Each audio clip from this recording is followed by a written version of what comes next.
and welcome back to another episode of the Decarcerated. This is a show where we give the platform to formerly incarcerated people and let them tell us their story from front to back the way they want it to be told. I'm your host, J-Dub. This is part 2 of a 2-part interview with Stephen Barbie.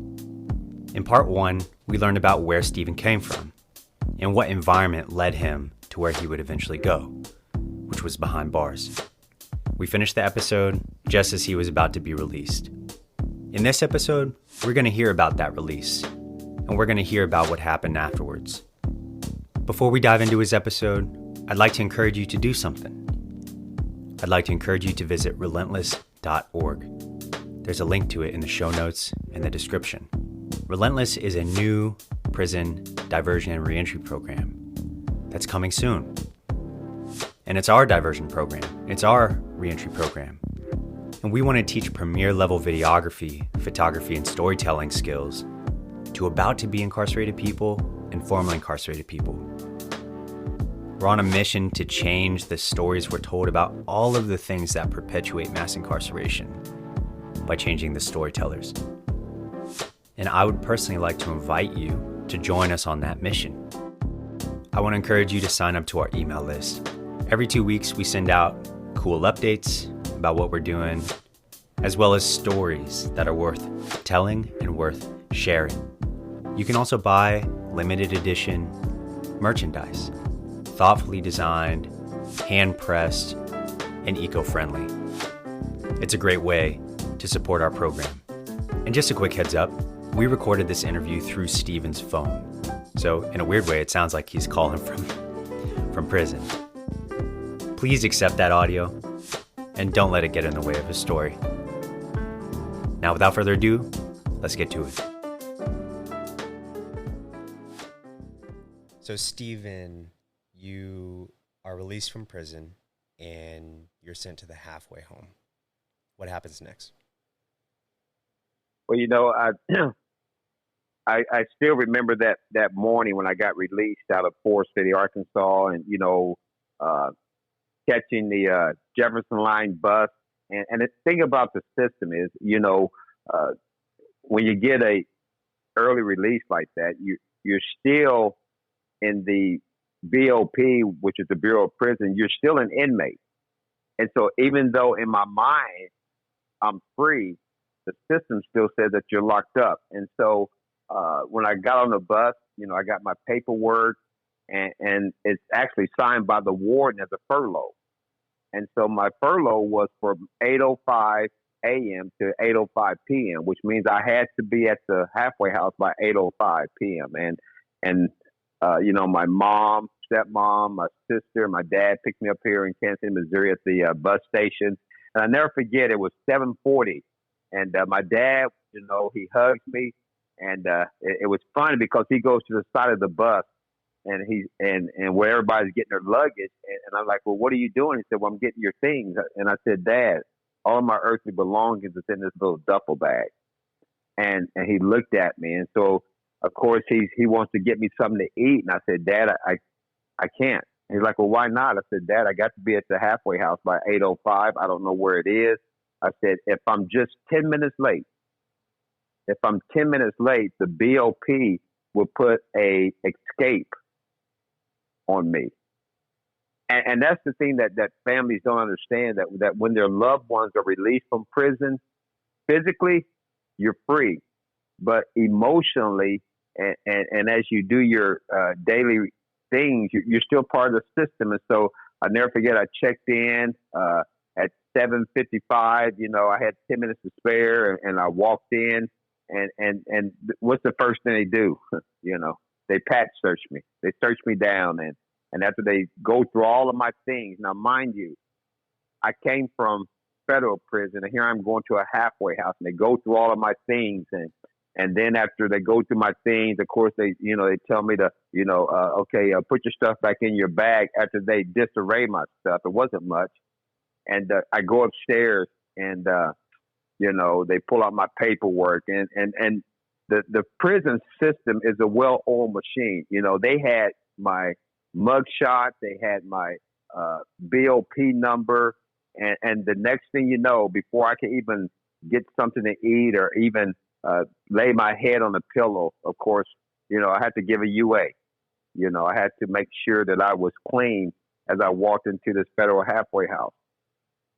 Well, being in that halfway house and trying to understand now my new environment, right? I mean, going from CCA Leavenworth and adapting to that environment, and going to Pekin, Illinois, and adapting to that prison environment, going to Forest City, adapting.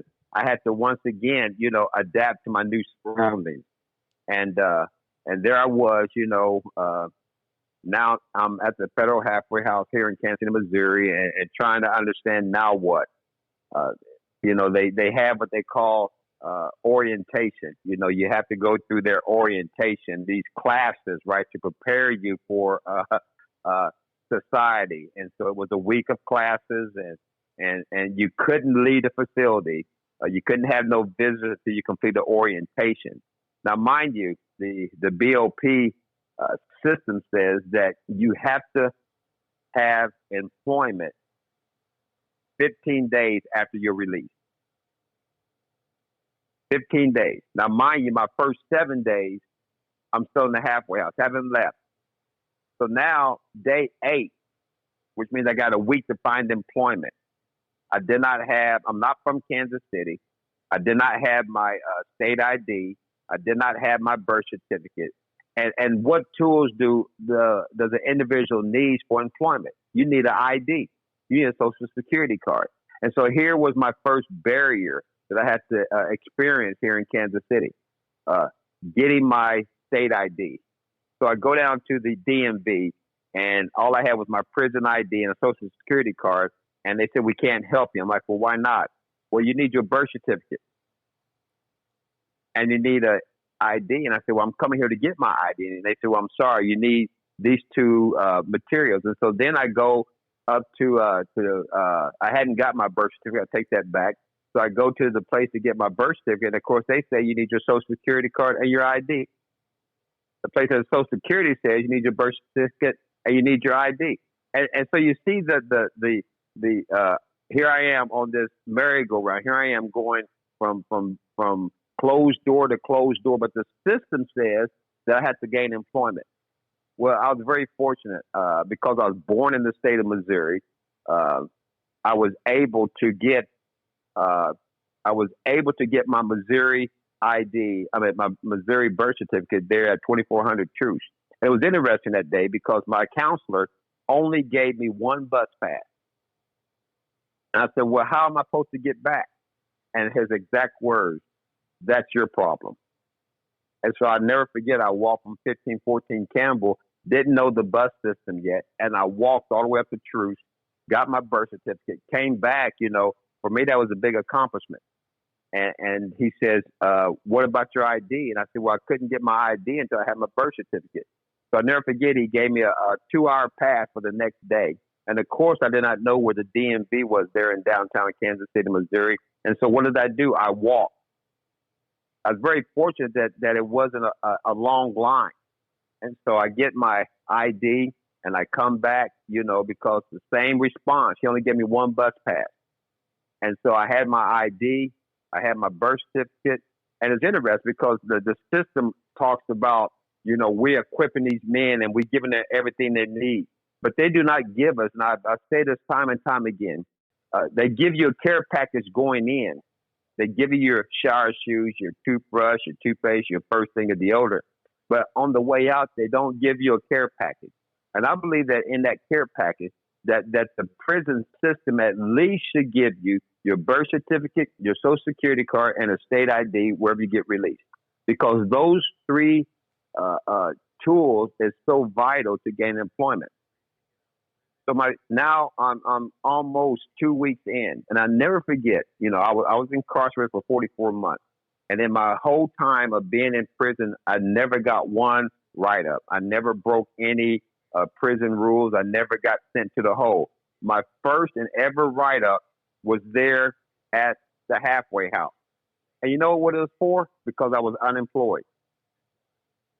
They gave me 2 more weeks to find employment. I never forget there at the halfway house because you got to sign in You have to sign out, And I never forget, I went on my first job interview here in Kansas City, Missouri. My younger brother picked me up, and I looked as sharp as could be. I found a couple of clothing closets that was able to give me some type of clothing, and I go on my first job interview, and I went in there excited, waiting to hear, you have a start date, and as we're going through the interview, the lady stopped and she said, "Mr. Barbie, I'm so sorry, we can't hire you."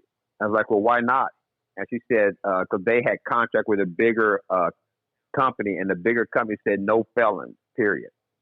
And so, as I was walking out the door, I turned around and I asked her one question. I said, "If I wasn't a felon, would you have hired me?" And she said, "Most definitely." And I said, "Thank you." And she looked. She said, "Well, we can't hire you." I said, "No. The reason why I said thank you is because I'm still employable." And I took that same energy and drive to say, I'm going to find employment. Well, I'm going back and forth to these different workshops, right? I went to Goodwill. I was going there, using their computers to try to find employment. And they would give us 2 bus passes at Goodwill. Well, my third day going to Goodwill, getting on their computers for 4 hours, the director comes up and says, "I'm sorry, I can't give you any more bus passes." I said, "Why not?" I said, "Aren't those for people that are recently get out of prison? Isn't this a reentry program?" And you know what he said? He said, "Our bus passes is for those that are getting out of the state prison." I said, "But prison is prison." He said, "I'm sorry." He said, "The way our grant is written," he said, "I wasn't supposed to give you the bus passes the last 2 days, but I found out that you are federal and you're not state." And I said, "Well, I can't come up here no more." And so I could no longer go up to the Goodwill, their reentry program, because it's crazy, right? Because I'm a federal inmate. Not because I've been locked up, but because I was federal and not state. And so then, of course, I was kind of down and discouraged. And I was like, wow, what am I going to do? So I found out about the Urban League. They had a computer lab, and I began to go there to get on their computer regularly. I only had like 4 hours a day. And at the halfway house, uh, we can only go out 3 days a week for job search, which means we can only go out for 12 hours a week to find employment. And that's counting transportation, that's counting catching the bus, that's counting. So that's all I had to find employment. So I would go to the Urban League and spend my 2.5, 3 hours there. Of course, half an hour to get back. And I never forget, I met a young lady there. And in fact, I spoke to her yesterday. And Jerry said something to me. She said, "I think I know the perfect place for you." Well, of course, I had worked at Pacific Garden Mission there in Chicago early in my career. And she gave me, I'll never forget, she gave me a paper application for City Union Mission. And I was like, I said, "Lord God," I said, "I don't want to work no more at no homeless shelter." And I never forget, I put the paper app in my backpack and went back to the halfway house. And so one day when I was out going over to Hope Faith, I didn't know what a City Union Mission was. I walked by City Union Mission and I just heard the voice, say, "Fill out the paperwork." And so I filled out the paper application for City Union Mission. And what happens? Lo and behold, I get an interview. And it's interesting because I believe that things happen for a reason. And so because of my background for being a director of a homeless shelter, they began to interview me, not just for a position, but for a supervisory position. And as I'm sitting there going through the interview, the guy named Greg Miller, he said, "Barbie." And I said, "Yeah, because that's my last name." And he said, "I haven't seen that name in years." I said, "Oh, really?" He said, "Yeah, I know this pastor over in Lawrence, Kansas." I said, "Pastor Leo Barbie?" And he said, "Yeah." I said, "Well, that's my dad." And of course, he says, "I know your dad. I've been to your dad's church." So I see now that God was already ordering my steps for employment. Of course, they hired me there. I got hired. I started working 73 days after my release from prison. I started April 3rd of 2012 and started my employment. Got restored back to ministry, working at the City Union Mission. But, working at the City Union Mission, I was only making $9.50 an hour. $9.50. Now, mind you, once you gain employment and you're staying at the halfway house, they call it a subsidy that you have to pay back to the halfway house. So 25% of my gross has to go back to the halfway house. I always tell people, you do the math. 25% of my gross, because I was locked up for 44 months, I was unable to continue to pay child support. So now my child support is backed up. And at that time, I was paying $630 a month for child support. And then the halfway house stipulation is you have to save 75% of what you got left over. I didn't have much left over. I did not have much left over. I'm working 59 hours because the halfway house stipulation is that you can't work no more than 60 hours a week. So I worked 59 and a half hours every week at the City Union Mission. And, basically I was working, serving there, sleeping basically at the halfway house and just going back to work. But in the midst of that, because I gained an early release, because earlier I talked about the RDAP program, the Residential and Drug and Alcohol Program, I had to do aftercare. That's part of my conditional release. And aftercare was only in the evenings. And my counselor says, you're going to have to quit at the City Union Mission. I said, but you guys required me to work. They said, but you're going to have to do this aftercare. And because God and his favor, I told the people at City Union Mission about the halfway house. It's only temporary. I said, but 1 hour a week, I need to go to my aftercare. And they allow me to go to my aftercare because the halfway house is only 10-minute walk. And it was interesting because the people at the halfway house, believe this, they were upset that my job will allow me to leave for that 1 hour and to come back. And so that was my daily routine, getting up, working 11 and a half hours, sleeping at the halfway house, getting up, going back and forth and serving the City Union Mission. And so as I got closer to my 6 months, because my halfway house time was 6 months, 5 weeks prior to my release from the halfway house, which was July 13th, I found that there was a program here in Kansas City, which is, they no longer have it, but it's the ATR program, Access to Recovery, and different transitional houses here in the Kansas City, Missouri area would have vouchers to pay for individuals to stay in the halfway house, and I was able to get one. And so my last 5.5 weeks, I was considered home confinement, which means I had the ankle monitor on. I had to pay for a landline phone, and the landline phone could not have call waiting, could not have long distance, and it was able to monitor and track me coming and going.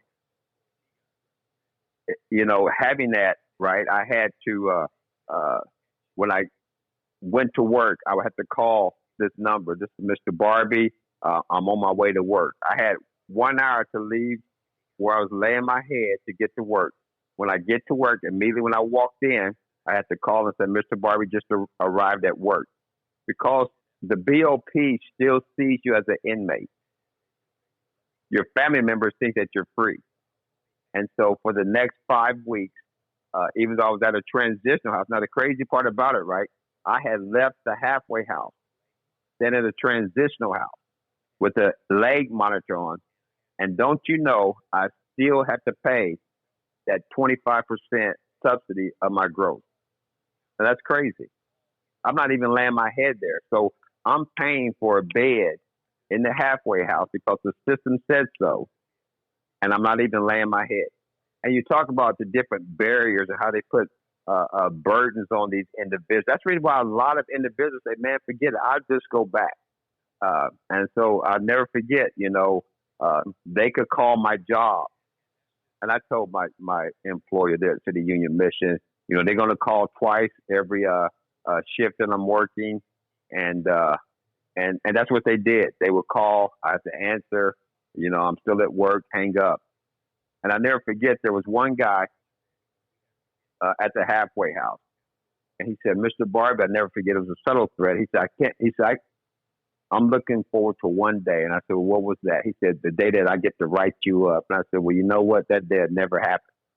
And so this particular guy began to subtly harass me because he would call my job 4 and 5 times a shift. And so then I talked to the director and I said, well, how many times is your staff supposed to call my employers? He said, only 2 times in an 8-hour shift. And I said, well, this particular individual, he's been calling 4 and 5 times. And so, of course, he got reprimanded. And it was interesting because they want to catch you.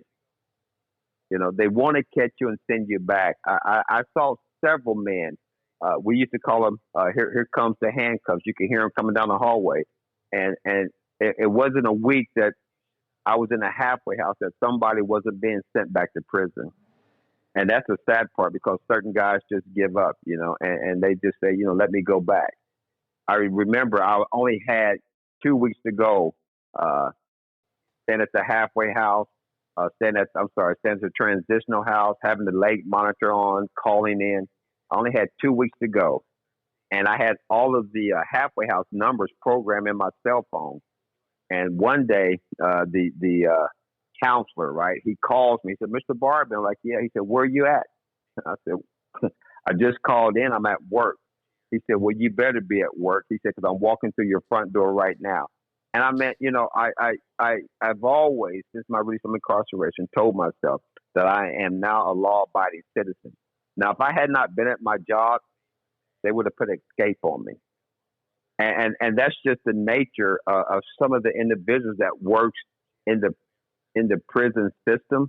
You know, they still want to keep people down and to keep punishing. I remember one guy who was at the federal halfway house with me, and what he did one day, because we had to give all of our receipts and accountability for our money, one day he was out in the community, and he went across the street, waiting for the bus, went across the street and grabbed him some Burger King. He didn't think nothing of it. Put his Burger King receipt in when he turned in his receipts for the week. And they put that receipt on the shelf. He was getting ready to get out of the halfway house. And they called him in. And this was the ultimatum they gave him. They said, either you could stay an extra 60 days in the halfway house, if you get ready to go home, or you can go back to prison. He's like, for what? And they said, because on this particular day, your Burger King receipt, you went out of bounds. He said, but I just went across the street. And they said, you should not have went across the street to Burger King to get something to eat. And that's just the way the system is. There's a lot of shady stuff that goes on that it sends people back. And so here I am, you know, getting ready to get off halfway house jurisdiction where they have to keep an eye on me. And I'll never forget, it was July 13th of 2012. And so people's like, well, how do you remember dates? Well, July 13th is my birthday. And I walked in that day and I cut the ankle bracelet off. And, you know, tears in my eyes, you know, because at that moment I was still on paper, but I was no longer bound to the halfway house. I was still staying at the transitional house, and my family was still supporting me. My dad coming up and picking me up, my brother taking me around town. And I'll never forget my sister, but she had a 2-bedroom house, and she picked me up one day. It was a little bit after my birthday, and she said, I got something for you. And she gives me this little box, and, you know, my first birthday gift after prison. I said, thank you. And I looked at it, and she said, open it. And so I opened it, and I'll never forget, it was the key to her house. And she said, brother, she said, you can move in with me. And I mean, you're talking about tears of joy that I left the transitional house, packed up the little things I had, and moved in with my sister. And that started a very unique reconnecting fellowship with my sister. We lived off of truce. I caught the bus every day to City Union Mission. And I never forget those moments of test. Once I was standing at the bus stop, and I looked down, and there was a crack pipe, because that used to be my drug of choice. And the crack pipe had drugs in it. I could just tell by looking at it. And, I had a decision right there. I could have easily picked up that crack pipe, went back to my sister's house, closed my bedroom door, called in sick. But I had the power of choice right there. Because I knew if I would have picked up that crack pipe, really what I was telling myself is I'm ready to go back to prison. I crushed the crack pipe, and about that time, the bus came over the hill, got on the bus, and as I always say, this too shall pass. But it's taking an attitude of change. I had to literally change my thinking in the way I looked at myself and the way I looked at society. I told myself that I was not going back because I recognized a couple of things. Yeah, I got a small criminal history. All of my stuff was misdemeanors until I got my federal conviction. And so I asked myself once, I said, how many times was you arrested sober? Never. And I told myself, if I just stay off the drugs and the alcohol, I would never, ever, ever again be locked up. And so that I always kept in the forefront. One night there at my sister's, and I got up and I asked my sister to take me to the store. Well, at this particular time, I had not yet gotten my driver's license off suspension. It was still suspended. And she gave me her car keys, and I immediately tossed them back to her. And she looked at me. I said, sis, I can't do it. I can't drive with the suspended license. And she looked at me. I said, I'm a law-abiding citizen. And I said, sis, either you're going to get up and take me or I'm going to walk to the store. I said, because before the night's over, I will be eating. And she looked at me and I said, sis, my freedom, that's how important it is that I was willing to walk to the store instead of getting in the car and driving with a illegal driver's license. And so that was just how my life began to unfold. And because I had 60 months of they call it probation or parole, I had to be on paper, they said until June of 2017. Well, because of my drug usage, I had to give random UA. And so every morning I had to call this particular number. And if my name was up, I had to readjust my day and go give urine for the UA. With the federal system, it's all about the money. It is all about the money. I had to pay for my UA. And so I never forget the first time I went to pay for my UA, and I walked in and filled out all the paperwork. And after I gave my UA, I went to the accounting office and I gave the lady a whole month of UA fees. And she looked, she said, you gave me too much money. I said, no, I didn't. I said, miss, I said, you're going to call me in here at least 2 to 3 times more this month. Am I right? She said, yeah. I said, that way I don't have to see your face. Well, it's interesting because she picked up the phone after I left and she called my probation officer, Krisha Wilburn, and she called Krisha and she said, who is Stephen Barbie? And her response was, what did he do? You see the mindset of those in the system? What did he do? Because when people in the community 9 times out of 10 are calling the probation or parole office, it's because they've done something wrong. And the lady in the counter says, no, I've never seen this. He paid a whole month of UA fees. She said, I've never seen this. Well, what was I doing? I was literally being a change agent. I had made a little shift in that atmosphere. And so the next time that they called me and I had to go get the UA, now the room was totally full when I got there. And I came on my lunch break, and I never forget, Mr. Roscoe said, hey, Mr. Barbie, how you doing? And I said, great. He said, are you here on your lunch break? And I said, yeah. He said, well, let me get you in and out.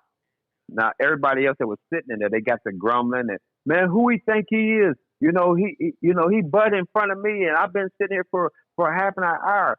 And I recognized that I had changed the atmosphere because I began to respect myself, that slowly but surely other people in the community began to respect me. People say, yeah. And so as I begin to give UA, and I tell people, they say, well, how did you get off paper early? And paying my UA fees forward. I used to pop in on my probation office. I would pop in on her office. They're like, that's kind of crazy. And I said, no. the reason why I would pop in on her, she could pop in on me. She could come to my house anytime she wants. She can come on my job anytime. And if I have a long lunch break, I will pop in on her downtown Kansas City, Kansas. And she'd be like, Mr. Barber, you don't have an appointment? I said, no, I just want you to see my face. And I never forget the first time I did that, she was like, well, can I get a UA from you? I'm like, sure. She said, well, Mr. Barber, you done save me some time.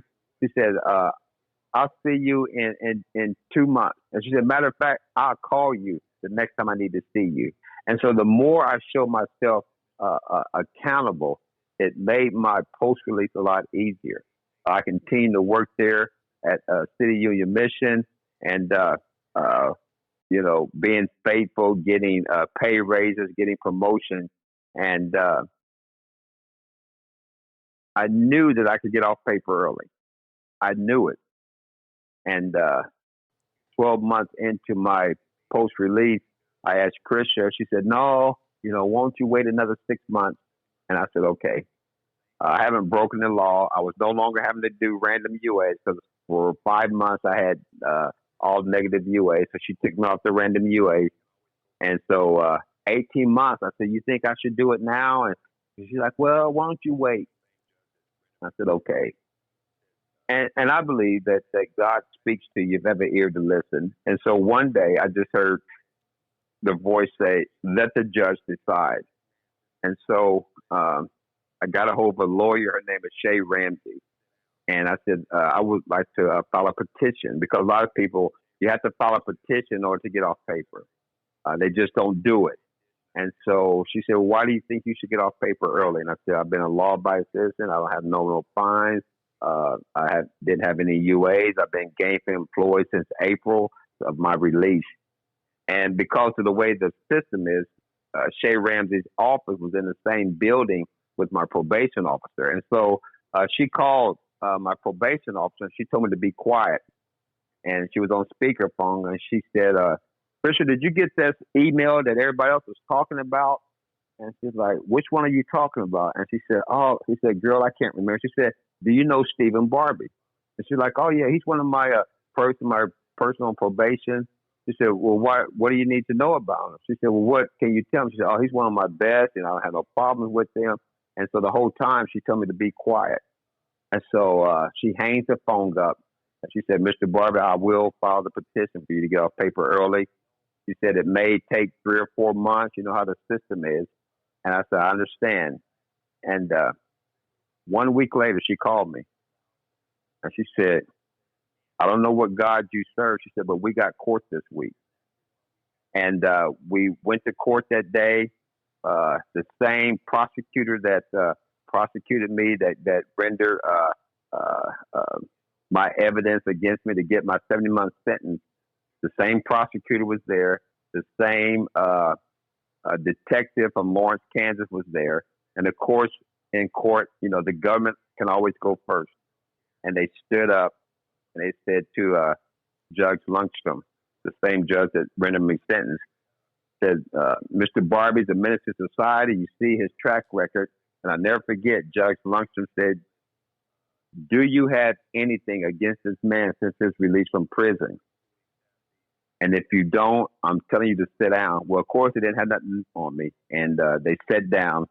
Shay Ramsey stood up and rendered a 20-minute rendition of everything I have done since my release.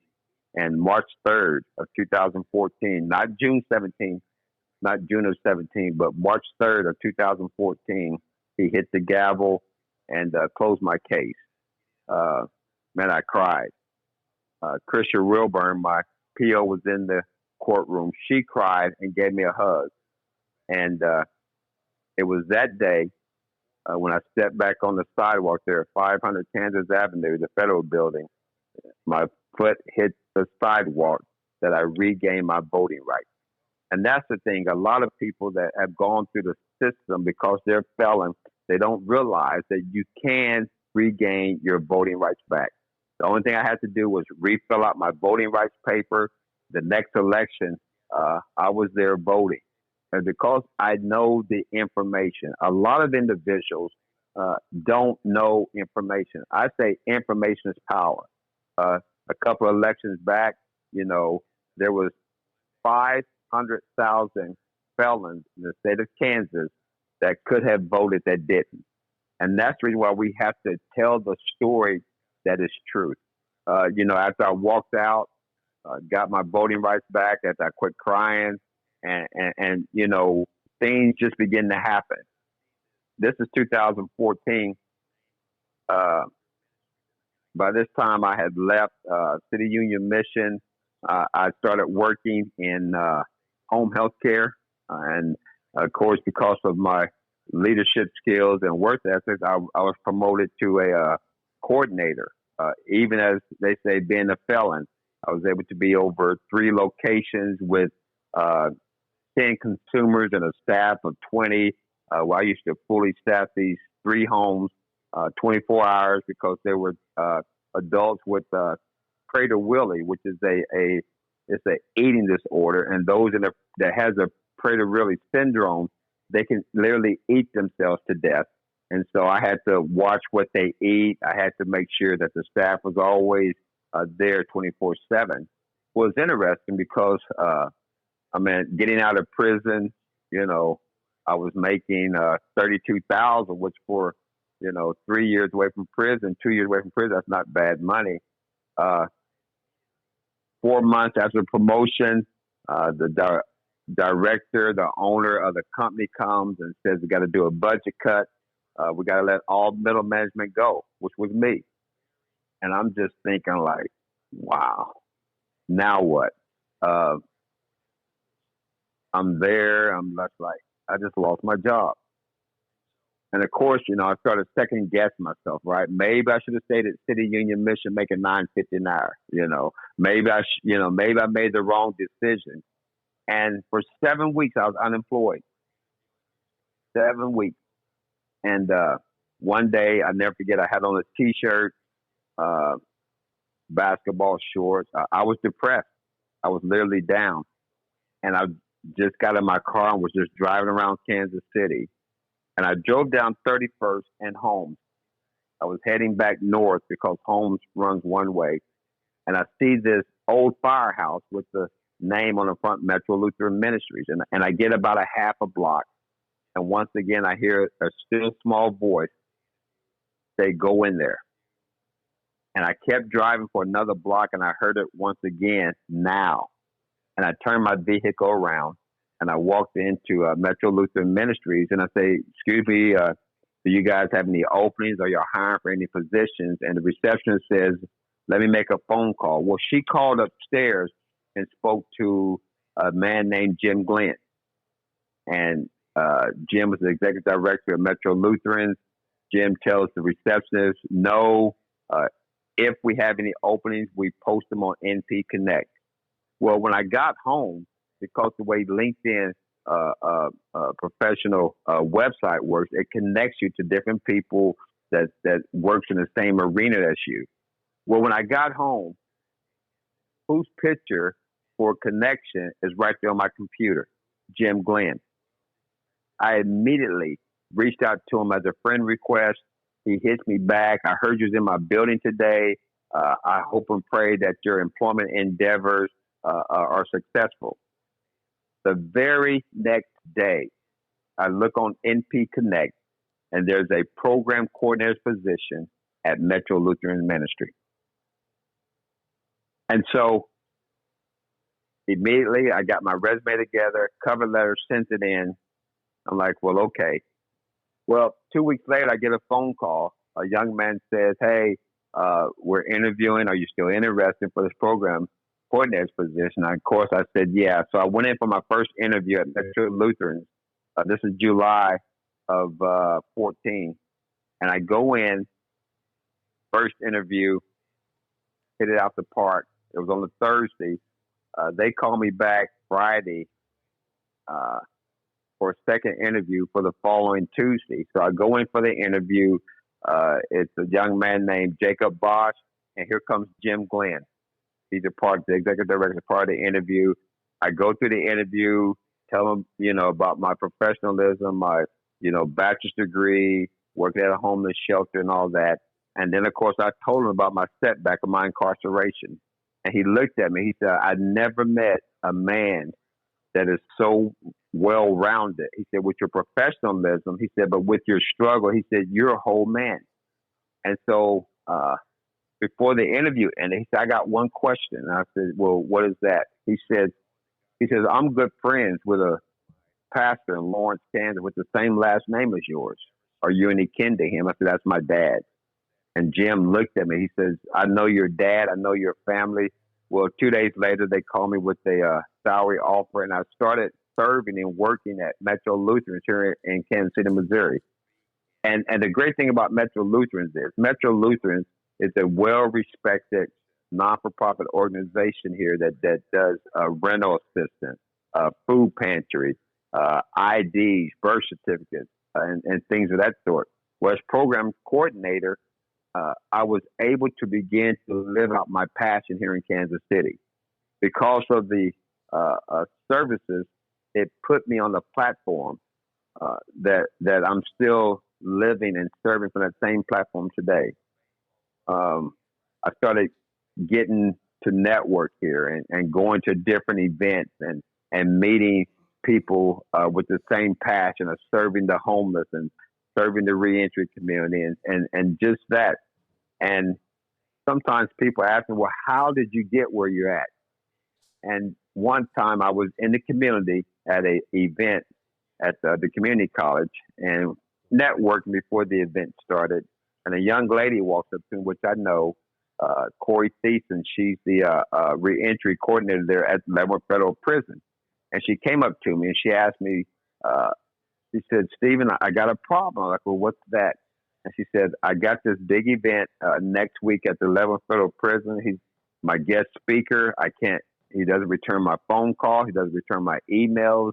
I got to find somebody to speak. She said, if you know of anybody that could speak, let me know. And I said, well, Corey, I know somebody. And she said, who? And I said, me. And she said, Mr. Barbie, quit joking, because I am a joker. She said, quit joking. I'm serious. And I said, no, I'm serious. And because of that conversation and because of knowing the gifts and calling that God has given me, that was my first opportunity to ever speak back in a prison setting.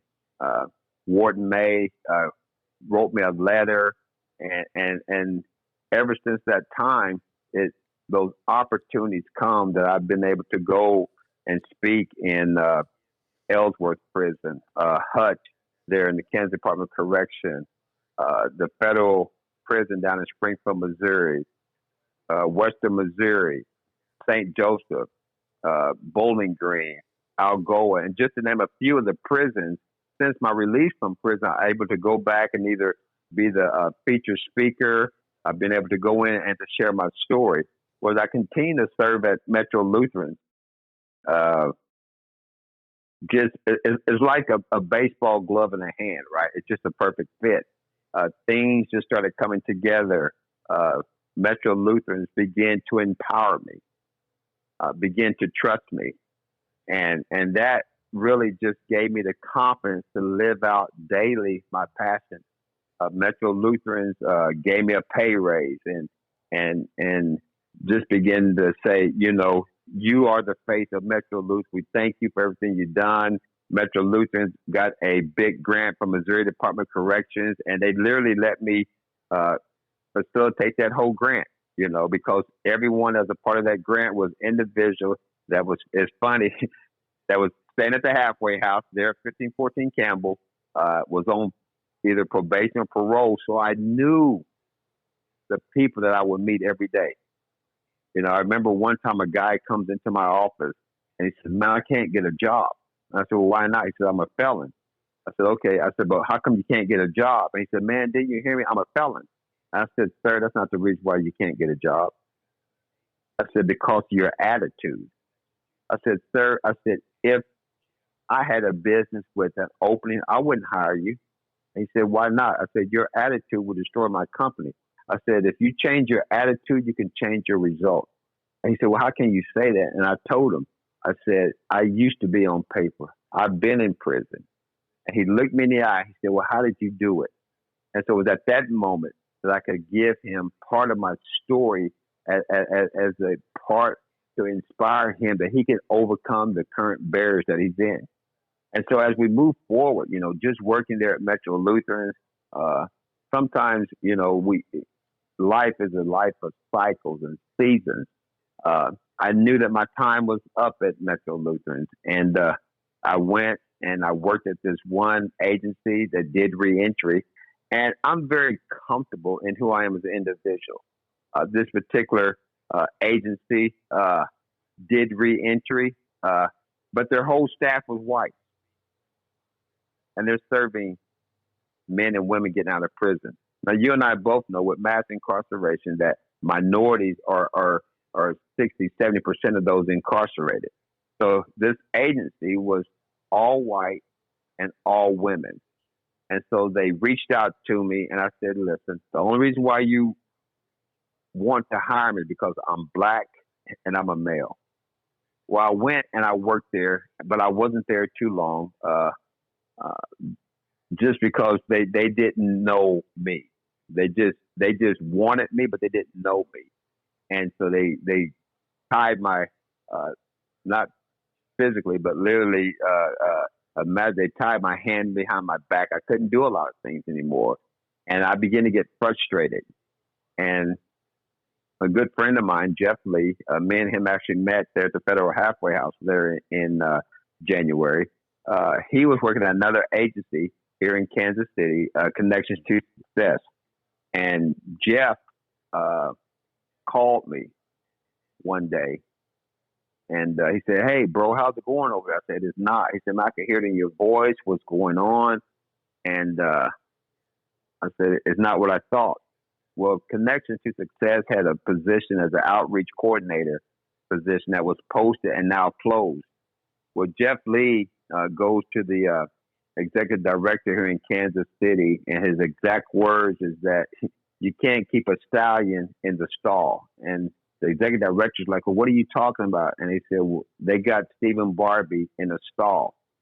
And the executive director said, "But he just started over there." And just says, "Go get him." Well, anyway, they called me. And as I went to the first interview, I never forget, I walked in and the executive director says, "I know who you are." And I said, "Are you sure?" She said, "Yeah." She said, "I heard you speak several times at Leavenworth Federal Prison." And so based on one of my speeches in my past, it now has came into my present. And within a week's time, Connected to Success hired me as the community outreach coordinator. Now, this is a brand new position. Job description they had, but they did not know what an outreach coordinator would do. But I tell you, Connection to Success was an agency that launched me to the next level in my passion in my career because I was able to just network here in Kansas City. I'm talking about network to where judges, district attorneys, probation supervisors was now saying, "Stephen Barbie, we need you at the table. We need you on our team. We need your expertise. We need your insight." And so from 2014 to 2017, I was with Metro Lutheran. From 2017, I started their Connections to Success. And in that role as the community outreach coordinator, and then eventually promoted to manager, I was able to expand my territory in the federal prison system, expand my territory in the Kansas Department of Correction, expand my territory in the Missouri Department of Correction, going to the statewide reentry conferences. And because of I'm a people's person, and I know how to nurture and build relationships. Connections asked me to develop a relationship with Clay County Courts in Liberty, Missouri. And for 6 weeks, all I did was go to this courthouse and sit in the back row in this particular courtroom.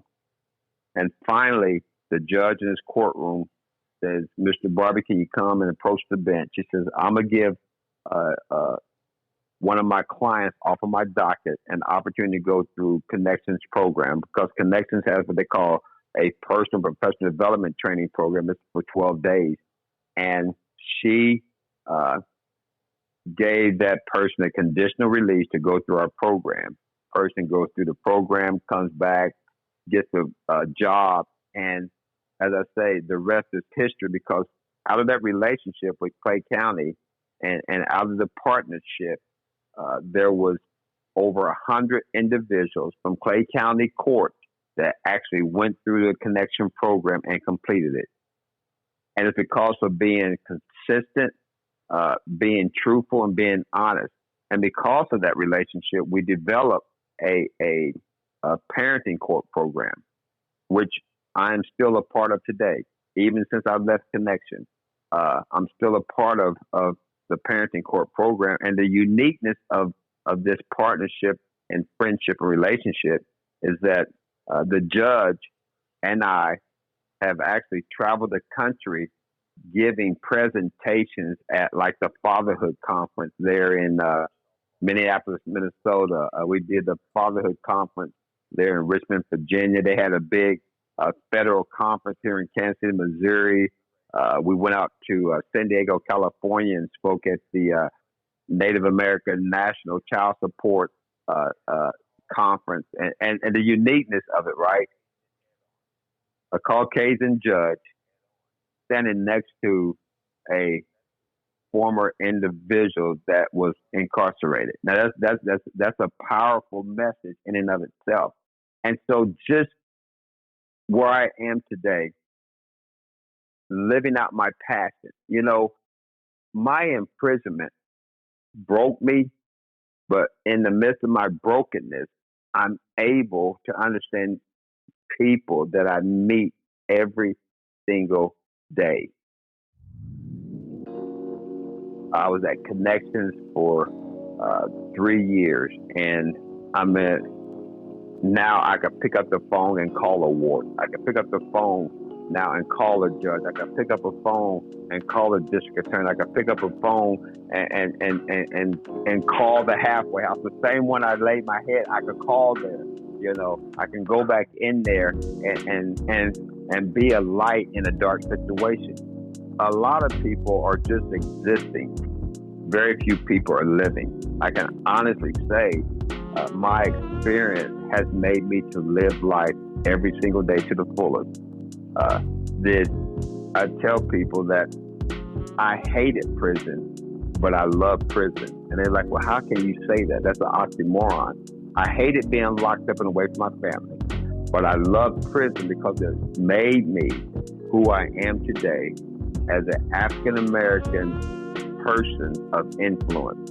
And it just taken all of my life story, Joplin, Missouri, Wichita Falls, Lawrence, Kansas, college football, drug addiction, homelessness, incarceration, release from incarceration, case closed, you know, record expunged. I mean, that's who I am as a person. And it's because of that which I experienced, I faced it head on. I literally faced it head on. And so that's some of who Stephen Barbie is.